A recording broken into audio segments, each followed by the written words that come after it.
On est de retour les amis pour une nouvelle série de tournois. Je suis extrêmement content de vous retrouver. Aujourd'hui, analyse et report un petit peu du Retour Lorcana numéro 8 qui s'est déroulé le week-end dernier sur le Discord Lorcana FR. N'hésitez pas à nous rejoindre sur Discord et à rejoindre les tournois. Je rappelle, les tournois 32 joueurs maximum.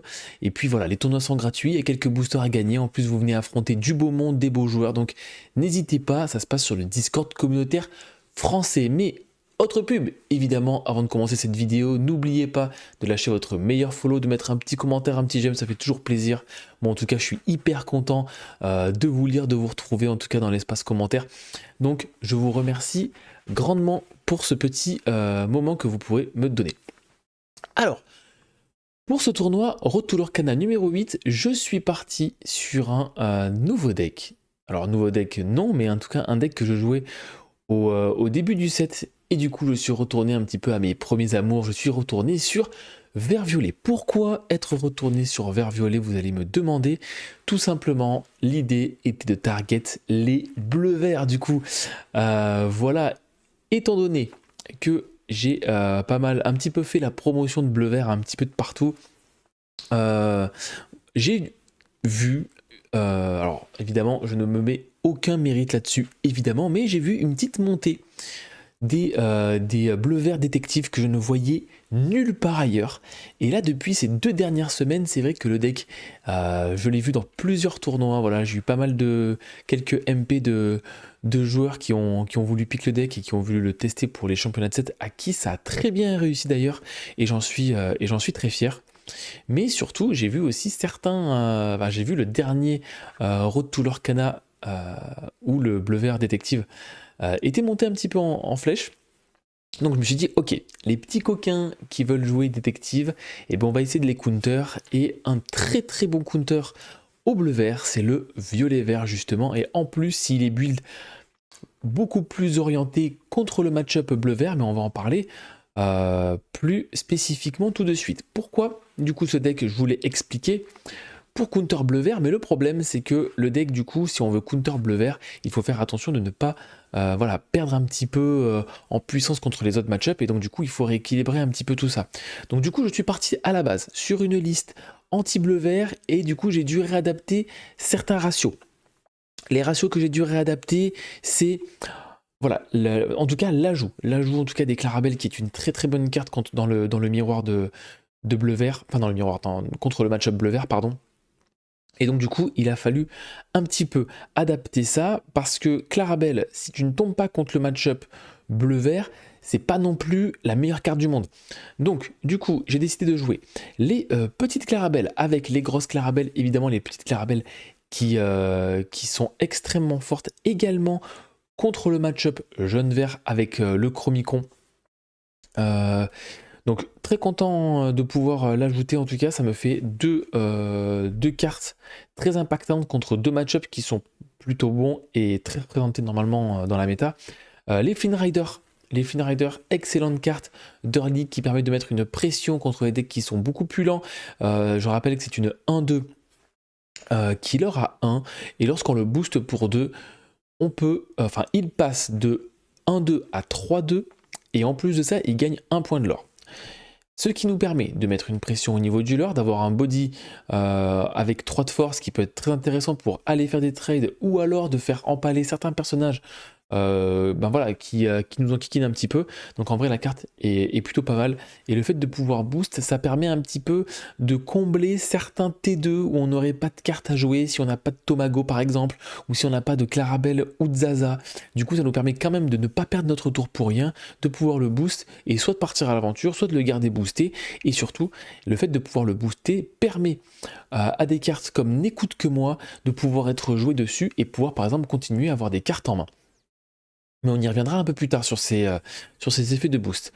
Ensuite, pareil, contre tous les decks bleus à base de bleu, la Zaza plus la Zaza Alter, c'est vraiment une carte qui est juste banger. Donc déjà que la Zaza à 1, qui permet de donner offensif 1, enfin pas offensif 1, qui permet de donner 1 de force jusqu'à la fin de notre tour à n'importe quel personnage. Déjà c'est extrêmement fort, ça permet de prendre des trades, voilà, je ne sais pas moi, un Dumbo qui veut aller chercher un génie par exemple, on va pouvoir booster le Dumbo de 1 pour aller chercher justement ce génie, ou alors voilà, il y a plein d'autres exemples qu'on pourrait faire.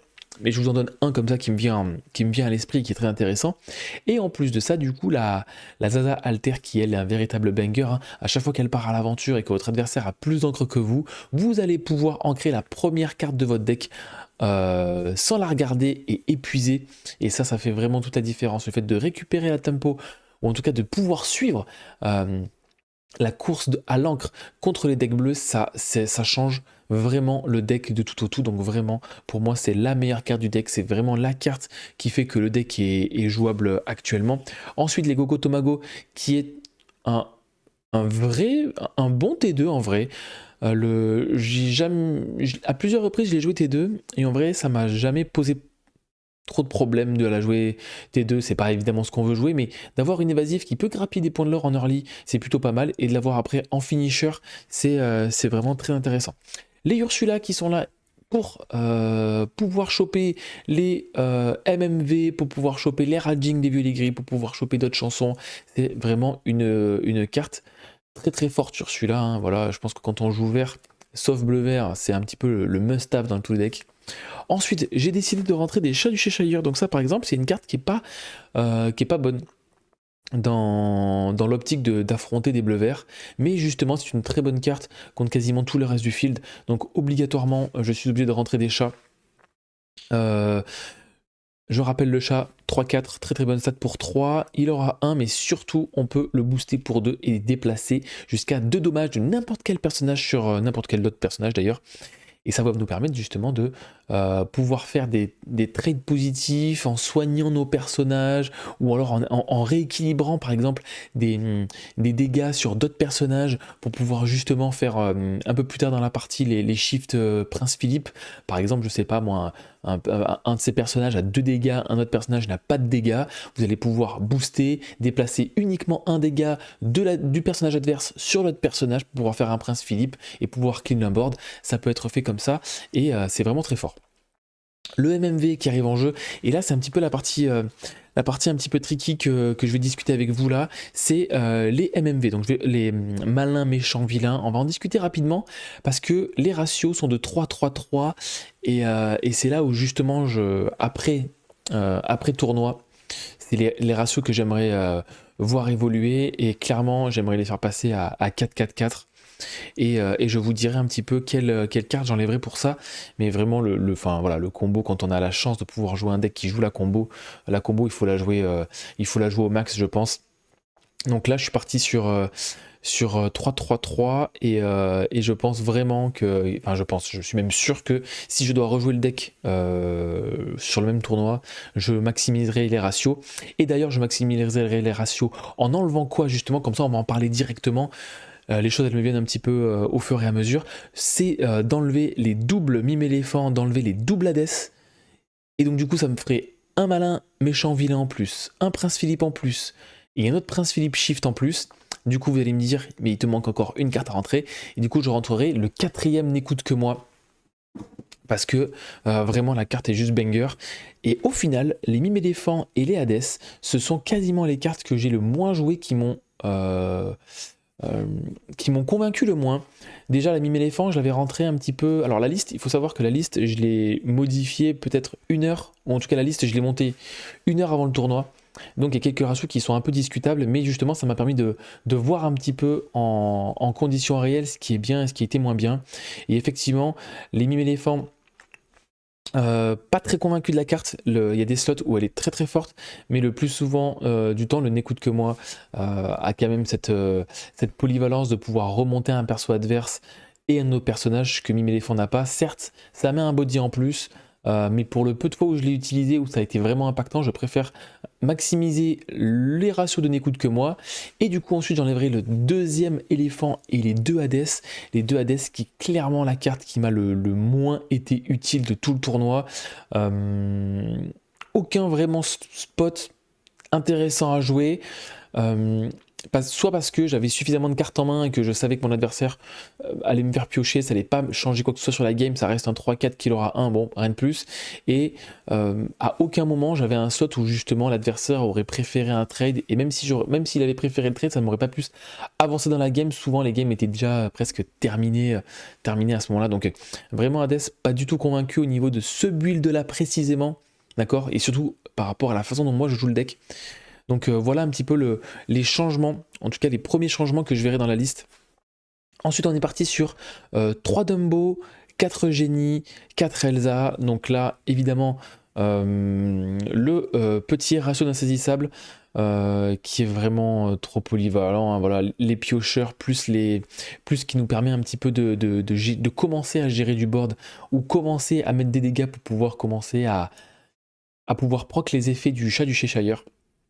Donc bah voilà, hein, Génie très bon T4 là, qui suivi de la Elsa. Une fois qu'il y a 2 insaisissables posés sur le board, le Dumbo après qui fait de la magie. Donc voilà, très très bonne carte, très très content. Pour les hommes, voilà, pour les hommes qui sont rentrés pour faire à la fois la gestion soit de personnages, soit d'items. Faut ne pas oublier que l'item peut être géré par pour les hommes également si jamais certains items peuvent nous poser des problèmes, comme le Chromicon par exemple. Et surtout, ça permet de gonfler la Clarabelle la Clarabelle Shift. Et vous allez voir dans les games à analyser que vraiment ça a fait le taf. Et pour les hommes, très très bonne carte. Convaincu dans le bleu vert, convaincu dans le vert violet. Donc parfait. La Zaza Alter, on en a parlé, vraiment banger cette carte là.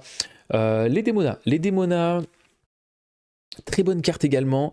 Au début, j'étais un peu mitigé, enfin j'étais un petit peu hésitant à la mettre dans le deck parce que je trouvais qu'elle était anti-synergique avec la Clarabelle.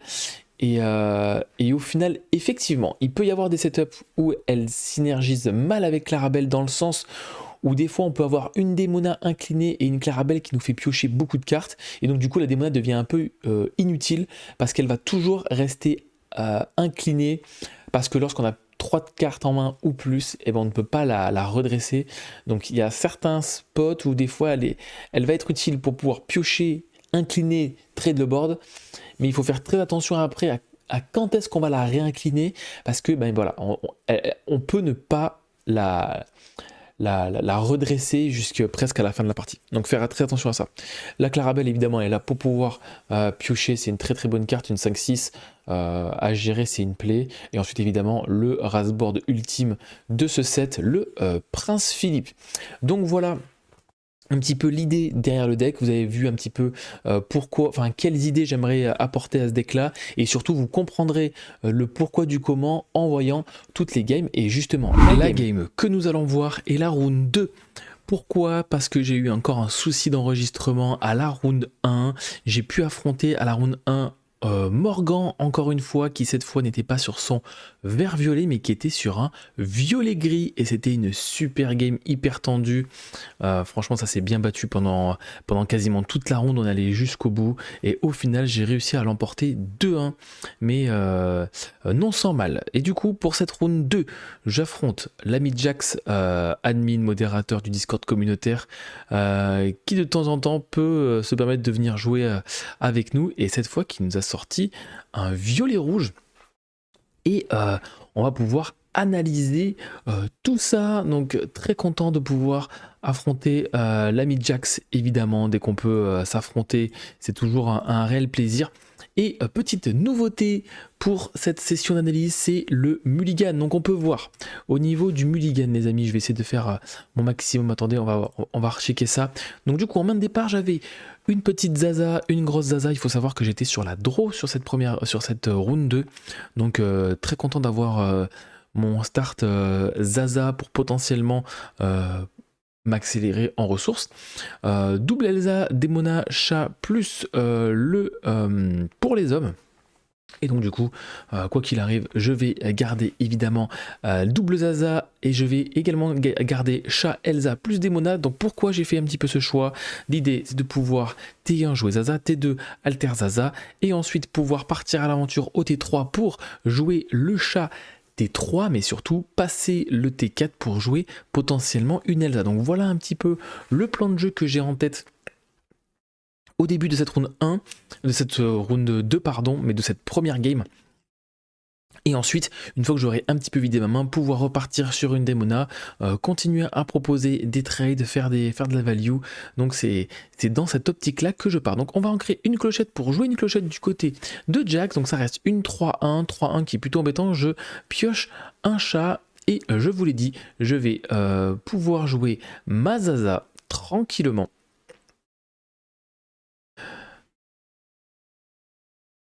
Au tour 1. Et on va essayer de voir si, voilà, comment la game va continuer. Donc du coup ce sera un Diablo du côté de Jax. Et donc du coup je me dis que donc, du coup, je vais piocher une Ursula, ancrer Ursula. Ursula dans le match-up qui n'est pas une bonne carte, hein, il n'y a pas de chanson dans le violet rouge. Donc du coup aucune utilité de la garder en main. Ça pose lumière du côté de Jax, et là c'est vraiment embêtant. Et donc du coup j'ai un dilemme: est-ce que je pars à l'aventure et je me fais prendre en trade ma Zaza, ou alors est-ce que je joue directement un chat et je prends la décision de garder ma Zaza et de poser le chat directement. Et du coup je pense que c'est la première erreur dans cette game que je fais, c'est de ne pas forcément appliquer mon plan de jeu dès le départ, de peur que que Diablo vienne récupérer ma Zaza et qu'au final je perde mon personnage et que lui garde son personnage.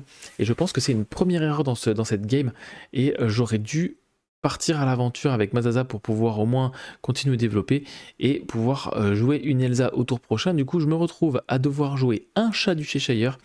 Et c'est pas forcément le plan de jeu que je voulais appliquer de base.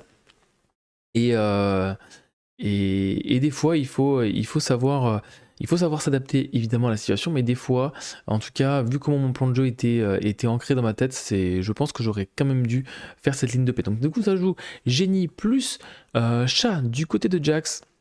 Donc on continue de se développer. Le lumière qui vraiment pose problème, hein, le fait que ça donne plus de force à tous les personnages adverses, que ce soit pendant mon tour ou pendant son tour, c'est vraiment extrêmement fort. Du coup je vais pouvoir jouer Elsa, incliner lumière, et du coup je vais pouvoir venir chercher cette lumière avec Elsa. Je vais pouvoir prendre le trade sur la fée clochette, et je vais chanter pour les hommes sur son génie. Du coup je vais pouvoir clean ce board, mon adversaire qui va piocher des cartes, et surtout qu'à ce moment-là de la partie ça me pose pas forcément de problème qu'il pioche des cartes, parce que au final je sais que j'ai Demona en main, et Demona en main me permettra de à nouveau potentiellement raser son board si lui ne va rien chercher, et derrière pouvoir l'empêcher de piocher et moi de continuer à faire de la value. Donc c'est dans cette idée là que j'ai fait ces plays. Au niveau du board, donc du coup mon chat qui je l'espère va rester sur le board, en tout cas c'est dans l'idée, mais bon voilà, je sais que Jax lui va évidemment faire en sorte de me gérer ce chat, il le sait, hein, si chat reste sur le board pour moi, évidemment il peut tellement faire du mal, donc il va enlever les 2 dégâts de la Elsa pour pouvoir les placer sur le chat. Il me gère mon chat, il me reste que Elsa et Zaza, et au final du coup c'est pas le meilleur setup. J'ai pas des gros frappeurs dans sur le board, mais en vrai avec la Demona, si jamais je top deck une ancrable, ça me permettrait de gérer le chat, et malheureusement ce n'est pas une ancrable que je top deck, c'est un écoute que moi, et du coup voilà, gros dilemme, je vais devoir mettre en stand-by mon play Demona. Donc j'hésite à partir à l'aventure avec Elsa pour la reprendre en main et derrière la rejouer. Je vais juste finalement chanter avec Elsa et la reposer.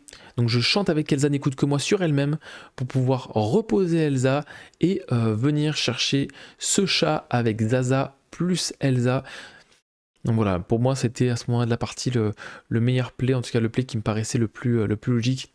Mon adversaire qui va jouer Peter Pan évasif qui l'aura 2, et derrière ça va jouer le cavalier sans tête qui va gérer la Elsa, le Peter Pan qui va se faire plaisir en gérant la Zaza, car je rappelle que grâce à l'effet du cavalier sans tête, si on bannit un personnage, tous les autres personnages gagnent 1 de force, et là malheureusement je vais devoir faire une Demona à vide, donner une carte à mon adversaire, et je récupère du coup Petit Prince Philippe, Alter Philippe plus n'écoute que moi.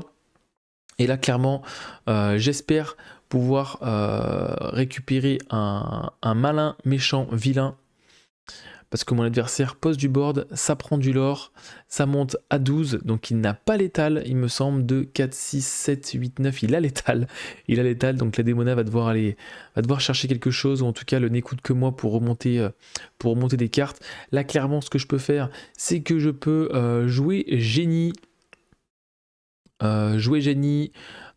ancrer ce que je viens de piocher, c'est-à-dire Dumbo, jouer Prince, et derrière la démona, soit qui, je pense que la démona va juste chanter n'écoute que moi sur un Laura à 2, et du coup faire en sorte d'enlever le létal à mon adversaire.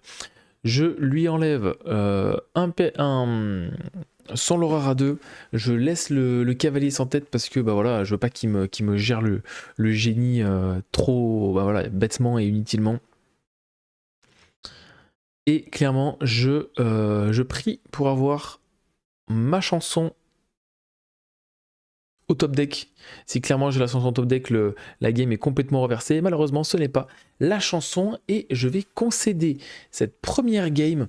Donc voilà, une bonne petite bataille. Malheureusement, je pense que effectivement en début de game, le fait que je n'ai pas laissé cette Zaza partir à l'aventure pour pouvoir jouer ma Elsa un tour plus tôt, jouer ma Démona un tour plus tôt, c'était une très grosse erreur de ma part. J'aurais dû rester sur mon plan de jeu. Et voilà, je pense que j'ai un petit peu hésité et sous-estimé le view à ce moment-là de la partie.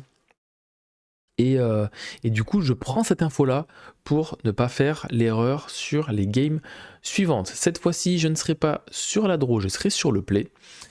On va partir sur le mulligan et on va voir quelles cartes nous avons récupérées.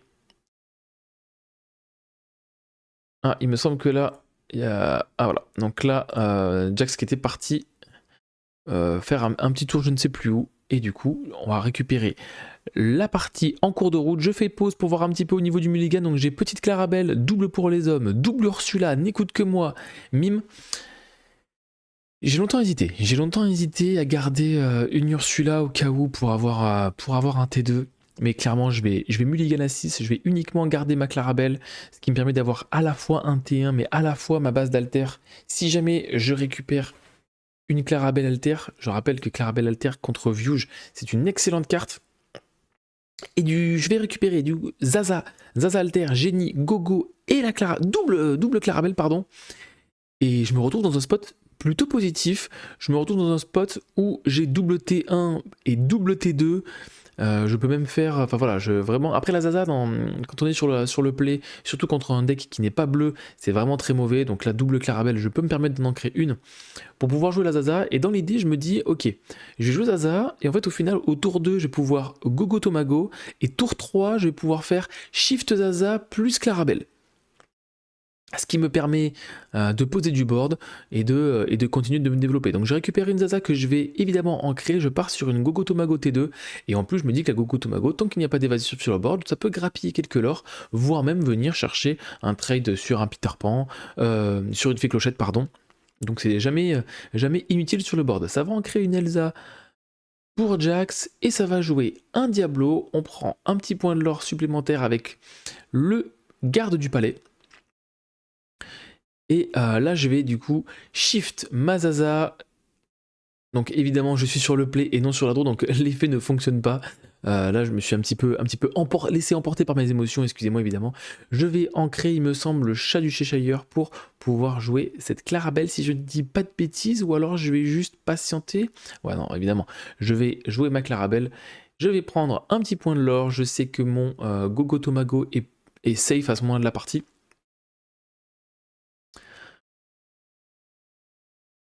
Donc oui, effectivement, il faut savoir que j'ai eu beaucoup de mal à me mettre dedans dans ce tournoi-là.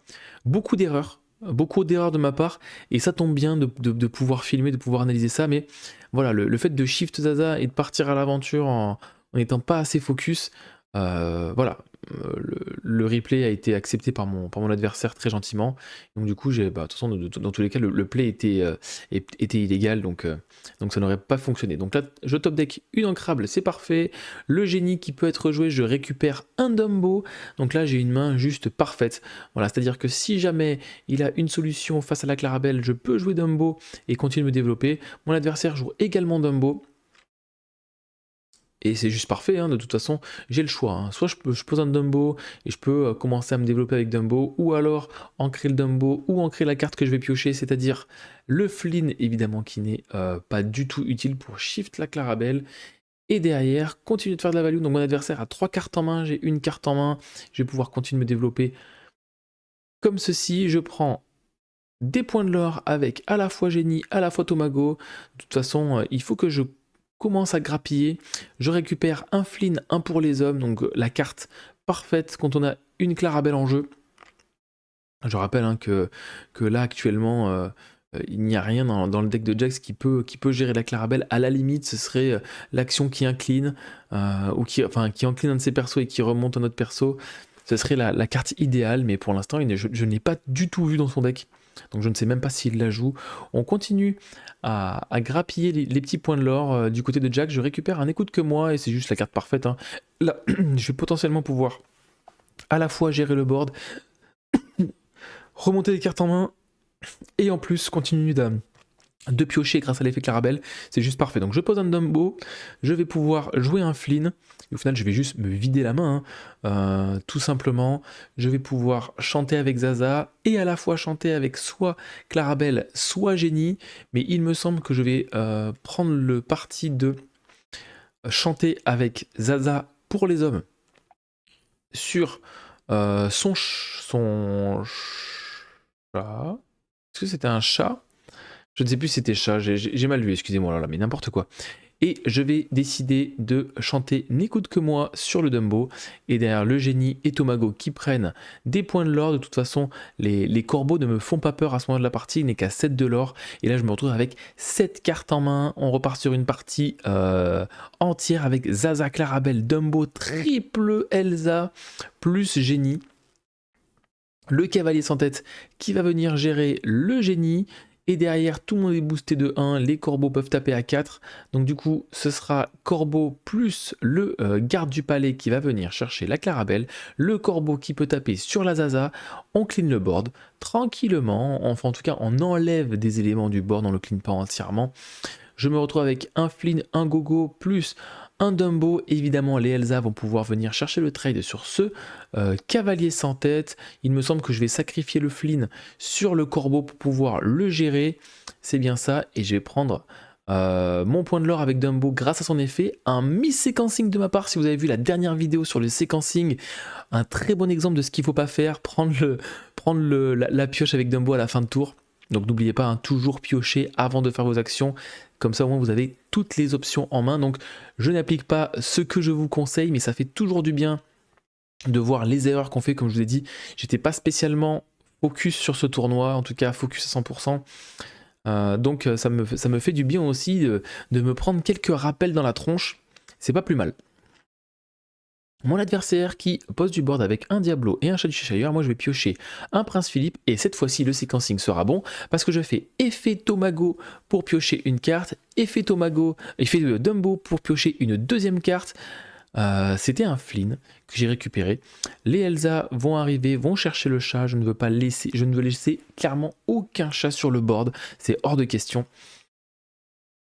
En main, j'ai Petit Prince Philippe, MMV. En vrai, là, la partie est clairement gagnée. Hein. J'ai tellement de cartes en main. Je suis devant Olor. J'ai le board. Clairement, la bataille d'évasif est extrêmement importante. La Elsa qui est gérée par le cavalier sans tête. Donc, on continue évidemment à se défendre du côté de Jax. On prend 2 points de l'or supplémentaires avec le corbeau. Je récupère un deuxième MMV.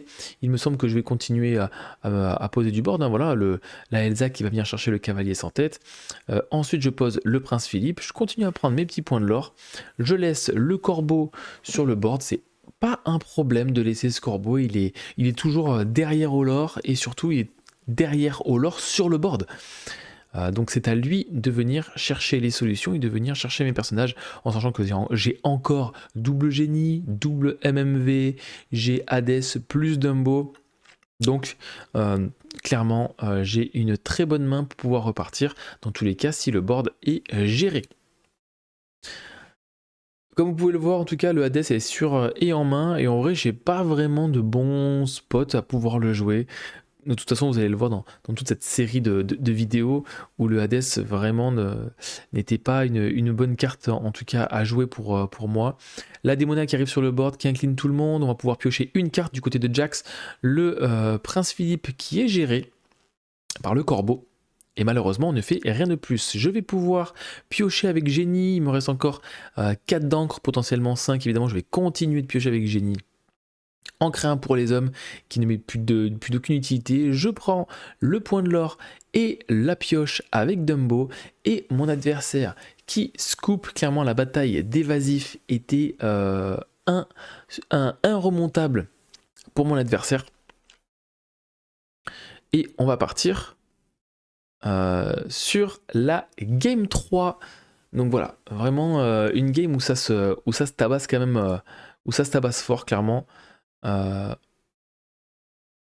pioche du côté des deux joueurs et on va partir sur le mulligan. Donc au mulligan, qu'est-ce qu'on a? Au mulligan, nous avons Dumbo, méchant, malin, méchant, vilain, Elsa, génie.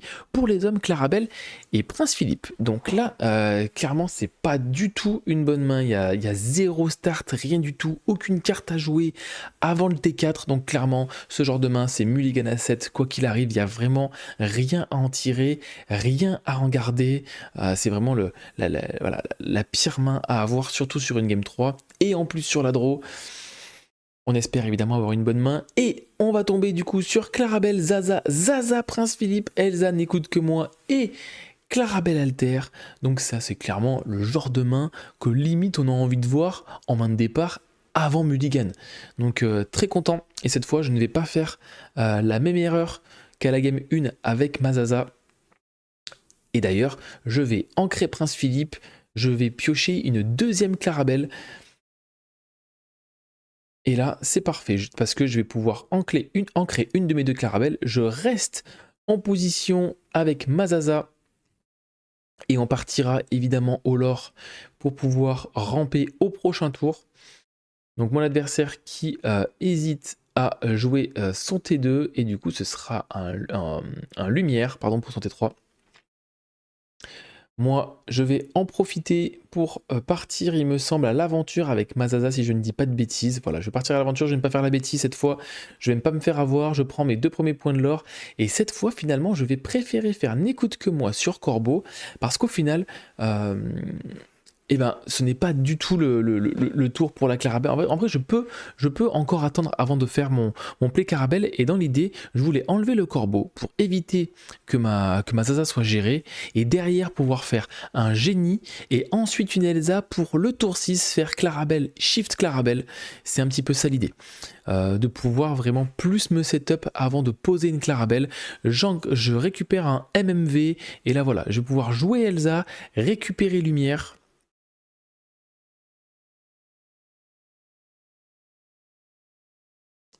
Est-ce que Jax est parti? Non, c'est bien ça. Donc du coup, il va récupérer l'info que Elsa est arrivée en jeu pour pouvoir gérer ce Lumière. Lumière, c'est vraiment une plaie. Hein. La Zaza qui part à l'aventure, je prends. Mes points de l'or, il me semble que je suis à 4 si je ne dis pas de bêtises. Les points de l'or vont être mis à jour, ne vous inquiétez pas les amis. Donc là, au prochain tour, l'avantage c'est que j'ai le choix. Soit je joue génie, ou soit je fais petite Clarabelle dans Shift Clarabelle. Et là, clairement, mon adversaire a beaucoup plus de cartes en main que moi. Et je vais pouvoir continuer de me développer. Et ça, c'est juste insane. Et j'espère juste que mon adversaire va jouer une carte qui pioche. Ce sera uniquement chat. C'est déjà pas mal. On va boost le chat pour pouvoir... enfin en tout cas, le génie va taper dans Elsa et le chat va déplacer les dégâts sur Elsa pour la gérer. Et là je fais mon plan de jeu que je voulais appliquer, c'est-à-dire petite Clarabelle dans Shift Clarabelle pour 6 et je vais pouvoir piocher 3 cartes. Et je me retrouve avec Prince Philippe, Mime Éléphant, Flynn Rider et le génie que j'avais déjà en main. Et surtout je me retrouve avec cette Clarabelle 5-6 qui fait vraiment du mal à l'adversaire. Ça joue un Peter Pan. un 3 évasif qui aura 2. Et il me semble qu'il va jouer rien de plus, peut-être un autre petit body. Ça va jouer un corbeau.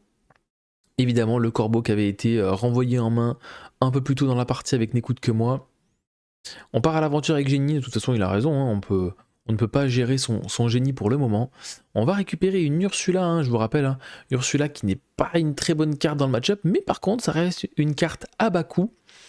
Et d'ailleurs on va en profiter pour voir un petit peu à quelle sauce on va être mangé. Donc c'est Hercule, Dumbo, et je n'ai plus vu la carte, mais bon en tout cas ça va me permettre de vider ma main en jouant Prince Philippe plus Flynn Rider. Je vais ancrer, il me reste à nouveau le génie et je vais pouvoir piocher 2 cartes supplémentaires.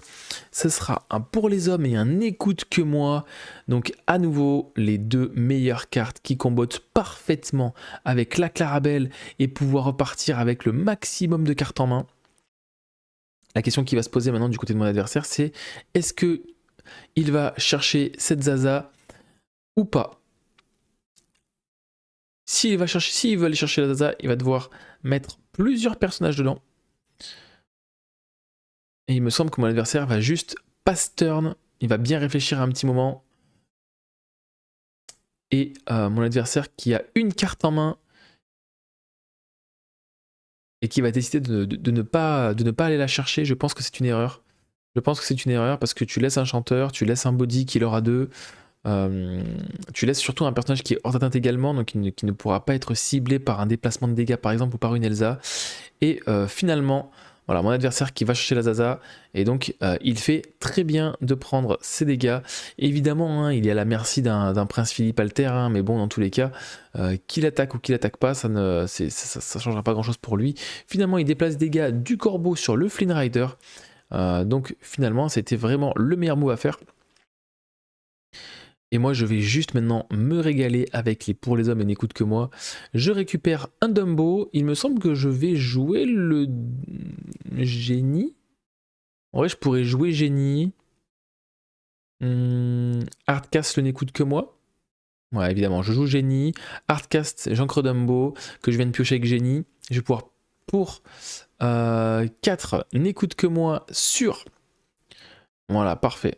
Sur son Hercule, je le laisse piocher.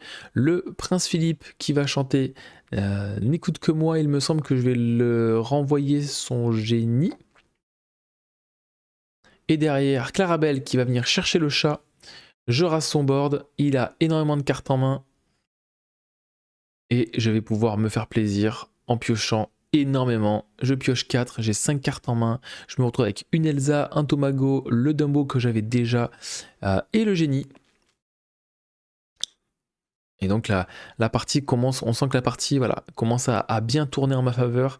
Évidemment la Clarabelle qui va pouvoir être gérée par son corbeau. Mais en vrai, à ce moment-là de la partie, ce n'est pas très ennuyeux. Du coup ça joue lumière plus chat. Donc le Peter Pan qui va pouvoir aller gérer maintenant le Prince Philippe grâce à l'augmentation de force du lumière. Et le corbeau qui peut également aller chercher la Clarabelle. On va maintenant arrêter de faire piocher l'adversaire. Moi de mon côté j'ai suffisamment pioché, j'ai suffisamment de cartes en encre. Et voilà, je me suis tellement bien développé que ça ne me pose maintenant plus aucun problème que la Clarabelle soit gérée en vrai. Et même si le Prince Philippe est géré, avec ce que j'ai en main, je peux continuer de me développer et surtout la bataille d'évasif va pouvoir continuer de mon côté. Donc c'est bien ce que je dis, voilà, le corbeau qui va gérer la Clarabelle. En vrai, il ne faut pas sous-estimer du tout cette bataille d'évasif en fin de game. C'est vraiment très important. Les déplacements de dégâts qui sont faits sur le chat pour mettre 2 dégâts sur génie. Le Peter Pan qui va venir taper le Prince Philippe. Et donc en vrai, je me retrouve plutôt dans un plutôt bon setup, hein, même si je joue le chat pour pouvoir gérer lumière. Alors, en vrai, pour gérer lumière, je peux soit jouer chat, soit jouer Elsa.